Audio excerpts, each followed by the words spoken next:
ಅವರ ಜನಸಂಖ್ಯೆಗೆ ಅನುಗುಣವಾಗಿ ಮೀಸಲಾತಿ ಪ್ರಮಾಣ ಇರಬೇಕು ಅಂತೇಳಿ ಒತ್ತಾಯವನ್ನು ಮಾಡ್ತಾ ಇದ್ರು. ಅವರ ಒತ್ತಾಯದ ಮೇರೆಗೆ ನಮ್ಮ ಪ್ರಣಾಳಿಕೆಯಲ್ಲೂ ಕೂಡ ಕಳೆದ ಸಾರಿ ಕಾಂಗ್ರೆಸ್ ಪ್ರಣಾಳಿಕೆಯಲ್ಲಿ ಸೇರಿಸಿದ್ದು. ಇವತ್ತು ಯಾಕೆ ಮಾಡಿದ್ದಾರೆ ಅಂತಂದ್ರೆ, ಈ ಒತ್ತಡ ಜಾಸ್ತಿ ಆದದ್ರಿಂದ, ರಾಹುಲ್ ಗಾಂಧಿಯವರು ಪದೇ ಪದೇ ಹೇಳ್ತಾ ಇದ್ದಿದ್ದರಿಂದ ಒತ್ತಡಕ್ಕೆ ಸಿಕ್ಕಿ, ಮತ್ತೆ ನಾವು ಮೊನ್ನೆ ಏಪ್ರಿಲ್ 9ನೇ ತಾರೀಕು ಅಹಮದಾಬಾದ್ನಲ್ಲಿ ಒಂದು AICC ಕನ್ವೆನ್ಷನ್ ಮಾಡಿದೆವು. ಅಲ್ಲಿಯೂ ಕೂಡ ನಾವು ನಿರ್ಣಯವನ್ನು ಮಾಡಿದ್ದು.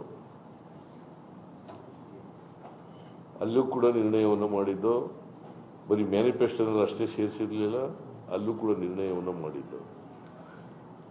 ಜೊತೆಗೆ ನನಗೆ ಬಹುಶಃ ನಿನ್ನೆ ಆತರಾತರವಾಗಿ ತೀರ್ಮಾನ ಮಾಡಿರೋದು ನೋಡಿದ್ರೆ, ಬಿಹಾರ್ ಚುನಾವಣೆ ಬರ್ತಾ ಇದೆಯಲ್ಲ, ಆ ಬಿಹಾರ್ ಚುನಾವಣೆ ದೃಷ್ಟಿನೂ ಗಮನದಲ್ಲಿ ಇಟ್ಟುಕೊಂಡು ಬಿಜೆಪಿಯವರು ಮಾಡಿದ್ದಾರೆ ಅಂತೇಳಿ ಅನಿಸುತ್ತೆ.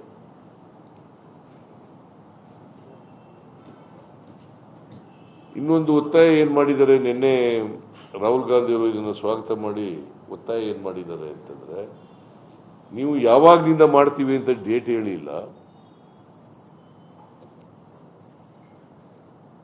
ಅದು ಮಹಿಳಾ ಮೀಸಲಾತಿ ಕಾಯ್ದೆ ತರ ಆಗಬಾರ್ದು, ಅದು ತೀರ್ಮಾನ ಆಗಿದೆ ಯಾವತ್ತಿಂದ ಮಾಡ್ತೀವಿ ಅಂತ ಕರಾರುವಾಕ್ಕಾಗಿ ಹೇಳಿಲ್ಲ, ಆ ತರ ಆಗಬಾರ್ದು. ಕೂಡಲೇ ಜನಗಣತಿನೂ ಆಗಬೇಕು, ಜಾತಿ ಗಣತಿನೂ ಆಗಬೇಕು. ಜೊತೆಗೆ ಜಾತಿ ಗಣತಿ ಮಾಡುವಾಗ socio economic and educational survey ಆಗಬೇಕು. Socio economic and educational survey ಆಗಬೇಕು. ಆಗ ಮಾತ್ರ ಈಗ ಸ್ವತಂತ್ರ ಭಾರತದಲ್ಲಿ ಯಾರ್ಯಾರು ಯಾವ್ಯಾವ ಸ್ಥಾನದಲ್ಲಿದ್ದಾರೆ ಅನ್ನೋದು ಗೊತ್ತಾಗಬೇಕು.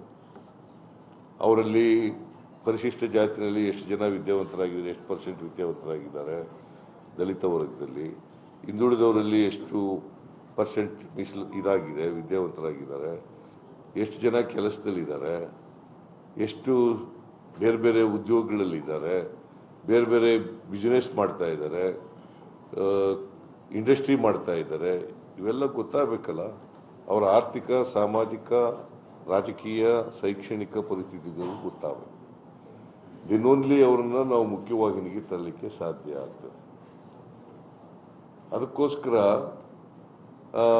ಇದನ್ನು ಮಾಡಬೇಕು ಅಂತೇಳಿ ಈಗಾಗಲೇ ಬಿಹಾರ್ನಲ್ಲಿ ಮಾಡಿದ್ದಾರೆ, ತೆಲಂಗಾಣದಲ್ಲಿ ಮಾಡಿದ್ದಾರೆ, ಕರ್ನಾಟಕದಲ್ಲಿ ನಾವು 2015ರಲ್ಲೇ ನಾನು ತೀರ್ಮಾನ ಮಾಡಿದೆ. ಹಿಂದೆ ಮುಖ್ಯಮಂತ್ರಿ ಆಗಿರುವಾಗ 2015ರಲ್ಲೇ 192 ಕೋಟಿ ರೂಪಾಯಿಗಳನ್ನು ಖರ್ಚು ಮಾಡಿ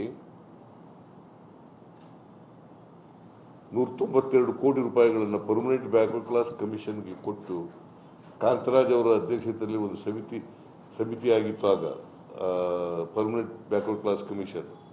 ಅವರು ಆದಮೇಲೆ ಅದರಲ್ಲಿ 165 ಕೋಟಿ ಖರ್ಚಾಗಿದೆ. ಸುಮಾರು 1,60,000 ಜನ ಇದರಲ್ಲಿ ಇನ್ವಾಲ್ವ್ ಆಗಿದ್ದಾರೆ. 1,33,000 ಜನ ಟೀಚರ್ಸ್ಗಳು ಎನ್ಯುಮರೇಟರ್ ಆಗಿ ಕೆಲಸ ಮಾಡಿದ್ದಾರೆ.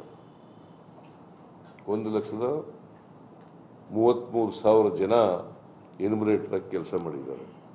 ಸೊ ಅದನ್ನ ರಿಪೋರ್ಟು ನಾನು 2015 ಇದರಲ್ಲೇ ಇತ್ತು. ಆದರೆ ಅದನ್ನು ತಗೊಳ್ಳೋ ಅಷ್ಟೊತ್ತಿಗೆ ನಮ್ಮದು ಸರ್ಕಾರ ಇರಲಿಲ್ಲ, ನಾನು ಮುಖ್ಯಮಂತ್ರಿ ಆಗಿರಲಿಲ್ಲ. ಅದಾದಮೇಲೆ 4 ವರ್ಷಗಳ ಕಾಲ, ಅಲ್ಲ 5 ವರ್ಷಗಳ ಕಾಲ ಕುಮಾರಸ್ವಾಮಿ ಇದ್ರು, 1 ವರ್ಷ, ಆಮೇಲೆ 4 ವರ್ಷ ಯಡಿಯೂರಪ್ಪ ಇದ್ರು, ಆಮೇಲೆ ಬೊಮ್ಮಾಯಿ ಇದ್ರು, ಬಸವರಾಜ ಬೊಮ್ಮಾಯಿ ಇದ್ರು. ಅದನ್ನು ರಿಪೋರ್ಟನ್ನು ತಗೊಳ್ಳಿಲ್ಲ. ಚುನಾವಣೆ ಆದಮೇಲೆ ಸರ್ಕಾರ ಬಂದ ಮೇಲೆ ಸಮ್ಮಿಶ್ರ ಸರ್ಕಾರ ಬಂತು, ಆಮೇಲೆ ಬಿಜೆಪಿ ಸರ್ಕಾರ ಬಂತು, ತಗೊಳ್ಳಿಲ್ಲ. ಒತ್ತಾಯ ಮಾಡಿದ್ರು ಕೂಡ ತಗೊಳ್ಳಿಲ್ಲ.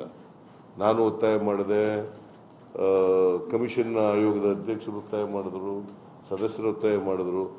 ಆಮೇಲೆ ಬಿಜೆಪಿಯವರು ಏನ್ ಮಾಡಿದ್ರು ಅಂತಂದ್ರೆ, ಕಾಂತರಾಜು ಅವಧಿ ಮುಗಿದ ತಕ್ಷಣ ಇನ್ನೊಬ್ಬರನ್ನ ಮಾಡಿದ್ರು, ಜಯಪ್ರಕಾಶ್ ಹೆಗಡೆ ಅವ್ರನ್ನ ಅಧ್ಯಕ್ಷರನ್ನಾಗಿ ಮಾಡಿದ್ರು. ಆಮೇಲೆ ಸದಸ್ಯರನ್ನು ಕೂಡ ಮಾಡಿದ್ರು. ಜಯಪ್ರಕಾಶ್ ಹೆಗ್ಡೆ ಅವರು ಅಧ್ಯಕ್ಷರಾಗಿ ನಾನು ಮತ್ತೆ ಮುಖ್ಯಮಂತ್ರಿ ಆದಮೇಲೆ ಜಯಪ್ರಕಾಶ್ ಹೆಗ್ಡೆ ಅವರು ಅಧ್ಯಕ್ಷರಾಗಿರುವಾಗಲೇ ನಾನು ವರದಿ ತಗೊಂಡದ್ದು. ಈಗ ಅದನ್ನು ಕ್ಯಾಬಿನೆಟ್ ಮುಂದೆ ಮಂಡಿಸಿದ್ದೀವಿ. ಕ್ಯಾಬಿನೆಟ್ ಮುಂದೆ ಮಂಡಿಸಿ ಮಂತ್ರಿಗಳು ಅವರ ಅಭಿಪ್ರಾಯ ಕೊಡಿ ಅಂತ ಕೇಳಿದ್ದೀವಿ. ಅವ್ರು ಕೊಟ್ಟ ಮೇಲೆ ನೆಕ್ಸ್ಟ್ ಕ್ಯಾಬಿನೆಟ್ನಲ್ಲಿ ವಿಲ್ ಡಿಸ್ಕಸ್. ಕೇಂದ್ರ ಸರ್ಕಾರ ಜನಗಣತಿಯ ಜೊತೆಗೆ ಜಾತಿ ಗಣತಿಯನ್ನು ಕೂಡ ಘೋಷಣೆ ಮಾಡಿದ ಬೆನ್ನಲ್ಲೇ ಮುಖ್ಯಮಂತ್ರಿಗಳು ಇವತ್ತು ಸುದ್ದಿಗೋಷ್ಠಿಯನ್ನು ನಡೆಸೋ ಮೂಲಕವಾಗಿ ಯಾವ ಕಾರಣಕ್ಕಾಗಿ ಇದನ್ನ ಜಾರಿಗೆ ತರ್ತೀವಿ ಅಂತ ಘೋಷಣೆ ಮಾಡಿದ್ದಾರೆ ಅನ್ನೋ ಒಂದಷ್ಟು ಪಾಯಿಂಟ್ಸ್ಗಳನ್ನ ಮಾತನಾಡಿದ್ರು. ಒತ್ತಡ ಹೆಚ್ಚಾಗಿದೆ.